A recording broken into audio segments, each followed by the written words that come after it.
He walked into that courtroom like the outcome was already written in his favor. No hesitation, no fear. Just a quiet confidence sitting on his face, like he believed this was just another step toward freedom. But courtrooms don't run on belief. They run on truth. And sometimes truth has a way of exposing everything you tried to hide. His name was Daniel Mercer, mid-30s. No violent history. No long list of prior convictions. On paper, he didn't look like the kind of man who would be standing there, waiting for a judge to decide the direction of his life. But paper doesn't tell the full story. Because behind every file, there's a series of choices, and Daniel's choices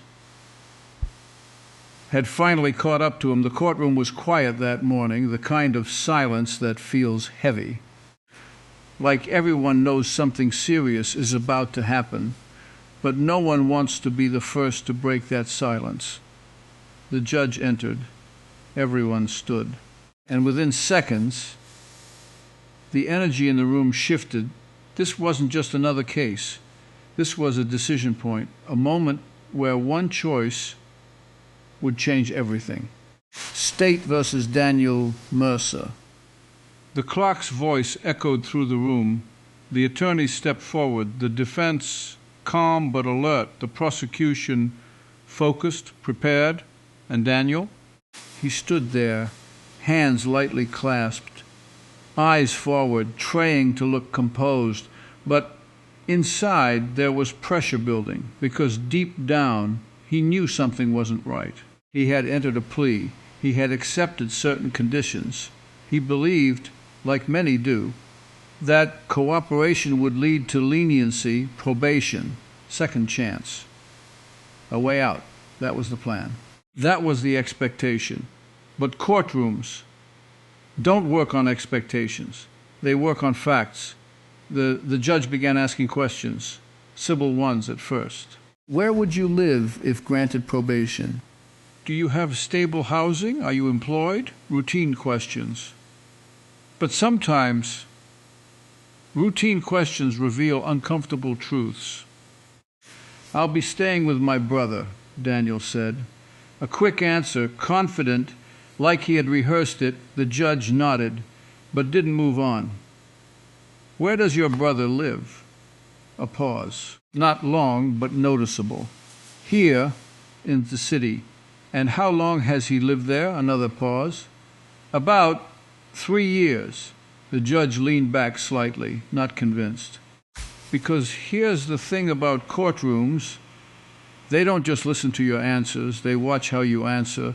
The pauses, the tone, the hesitation, it all matters. The prosecution stepped in, calm, direct.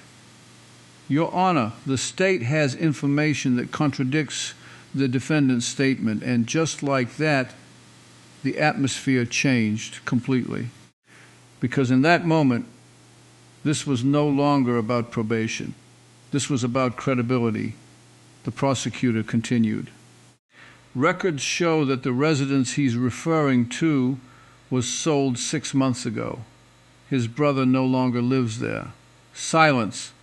Not the normal courtroom silence. This one felt different. Sharper. Heavier. All eyes turned back to Daniel, the same man who walked in confidently. Now stood there, exposed.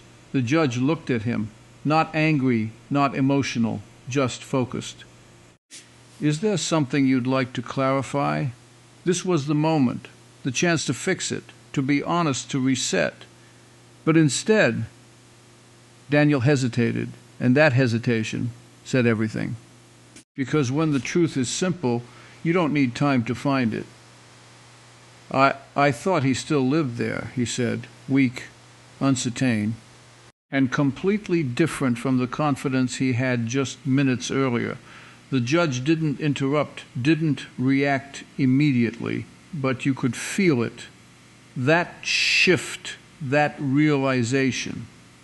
Because this wasn't just about an address anymore. This was about trust. And once trust starts to crack in a courtroom, rarely recovers. The defense tried to step in, tried to redirect, tried to bring the focus back to his cooperation, his willingness, his potential, but something had already changed, and everyone in that room knew it.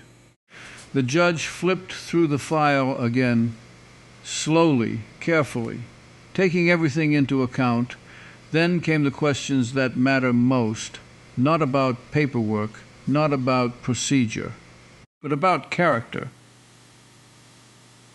Why should this court believe that you will follow the rules of probation if you're not being fully honest right now?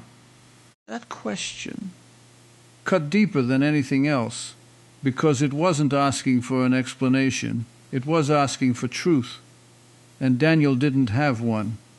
He tried to speak, started to explain, but the words didn't carry weight anymore, because credibility, once lost, doesn't come back with explanations. The courtroom was silent again, but this time it wasn't anticipation.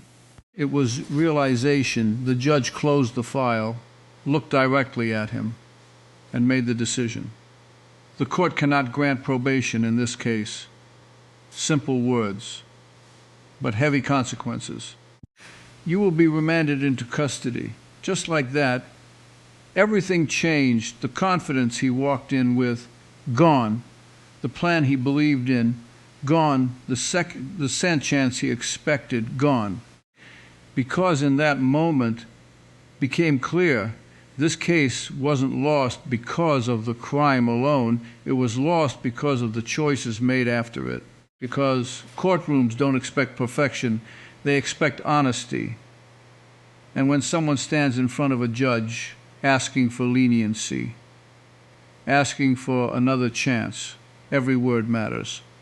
Every detail matters. And most importantly, every choice matters. The judge spoke one final time, calm, firm, direct. If you want a second chance in life, you have to start with the truth, not halfway, not when it's convenient, but completely. That wasn't just a statement, it was a lesson. A reminder that in life, just like in court, you don't lose everything in one moment. You lose it, one bad decision at a time. And sometimes it's not the big mistake that costs you the most, it's the small one, the one you thought didn't matter, the one where you chose to bend the truth instead of facing it, because in the end, truth always shows up. And when it does, it doesn't ask for permission. It just changes everything. That day, Daniel Mercer didn't just lose his chance at probation. He learned something far more important. That confidence without honesty is just an illusion, and illusions don't survive in a courtroom